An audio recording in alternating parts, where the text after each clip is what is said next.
बातमी नाशिकमध्ये मोदींच्या सभेपूर्वी शेतकऱ्यांना नोटिसा पाठवण्यात आलेल्या होत्या आणि याच प्रकरणी आता अजित नवले यांनी सरकार आणि पोलीस प्रशासनावर जोरदार हल्लाबोल केलाय।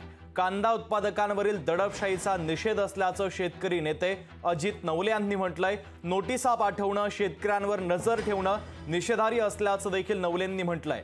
शेतकऱ्यांना सरकारचं धोरण काय असेल हे पंतप्रधानांकडून जाणून घेण्याचा अधिकार असल्याचं देखील नवले यांनी म्हटलेलं आहे। दरम्यान काल मोदींच्या सभेच्या पूर्वी आंदोलन केल्यानं प्रशासनाच्या वतीनं काही शेतकऱ्यांना नोटिसा पाठवण्यात आलेल्या आहेत। मोदी सरकार हाय हाय शेतकरी एकजुटीचा। कांद्याच्या निर्यातीसाठी $550 किमान निर्यात मूल्य आणि 40% कर या अटी लावलेल्या आहेत। त्यामुळे 15 रुपयाचा घेतलेला कांदा हा परदेशात जाईपर्यंत 70 रुपयाचा होणार आहे। त्या देशात जर 40-50 रुपयानं कांदा मिळत असेल तर आपला 70 रुपयाचा कांदा कुणीही घेणार नाही। या अटी शर्ती आपण का लादल्या हे जाणून घेण्याचा शेतकऱ्यांना अधिकार आहे। शेतकऱ्यांची ती मागणी रास्त आहे। ती मागणी मान्य करून दोन शब्द कांद्यावर बोलण्याऐवजी शेतकऱ्यांवर जर अशा प्रकारे दडपशाही होत असेल तर ही नक्कीच निषेधार्ह गोष्ट आहे।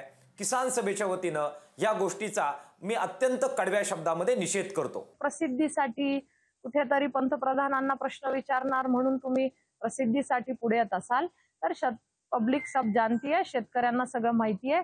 संबंधित व्यक्तीने प्रश्न मांडला, कांदा प्रश्नावर बोला आणि त्यांनी ही वाट बघितली नाही की पंतप्रधान कांदा प्रश्नावर बोलतायत। म्हणजे मला त्याचं हे वाटतं की ते बोलणार, त्यांची भूमिका सांगणार, शेतकऱ्यांसाठी काय केलं हे माहिती आहे सगळ्यांना, बोलणार, त्यासाठीच पंतप्रधान आले होते। परंतु यांची कुठेतरी पायाखालची वाळू घसरली आहे किंवा यांना कुठेतरी भीती वाटते आणि जी प्रचंड शेतकऱ्यांची एक प्रकारची विश्वासाची भूमिका पंतप्रधान मोदीजींच्या पाठीशी उभी राहते, त्यासाठी मात्र यांची कुठेतरी काल एक प्रकारची पोटदुखी दिसली। नाशिक, पुणे, सातारा या सगळ्या शहरांमध्ये कांद्याचा इश्यू आहे का नाही? आणि या भागातल्या शेतकरी कांद्याला अस्वस्थ आहे। प्रधानमंत्री येऊन काही बोलत असतील, त्या विषयाला टच करत नसतील तर साहजिकच तुमच्या विषयाला नाशिकमध्ये काय फायद्याला मिळू नये।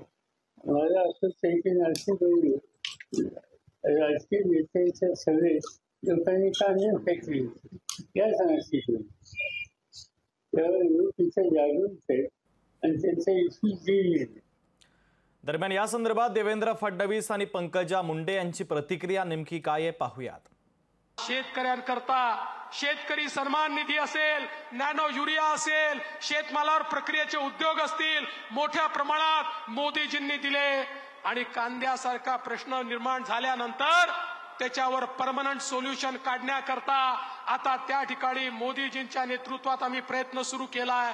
मला विश्वास आहे येत्या काळामध्ये एक परमनंट अशा प्रकारचं सोल्युशन कांद्याच्या प्रश्नावर आम्ही काढू आणि कांद्याच्या शेतकऱ्याला देखील मदत करण्याचं काम या ठिकाणी मोदी सरकारच्या माध्यमातून होणार आहे।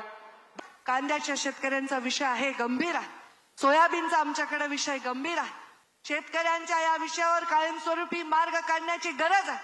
शेतकऱ्यांच्या आत्महत्या रोखायच्या असतील, कर्जमाफीचे परत प्रयोग करायचे नसतील तर शेतकऱ्याच्या पिकाला, त्याच्या घामाला भाव हवा ही त्यांची मागणी रास्त आहे। आणि मला विश्वास आहे स्वतः देवेंद्रजी फडणवीस हस्तक्षेप करून प्रधानमंत्री नरेंद्र मोदींकडून कायमस्वरूपी माझ्या शेतकऱ्याला कुणासमोरच हात पसरायला लागणार नाही अशा प्रकारचं धोरण या शेतकऱ्यांच्या भविष्यासाठी घेतल्याशिवाय राहणार नाही। लोकशाही मराठी ऐका, पहा, जागरूक रहा।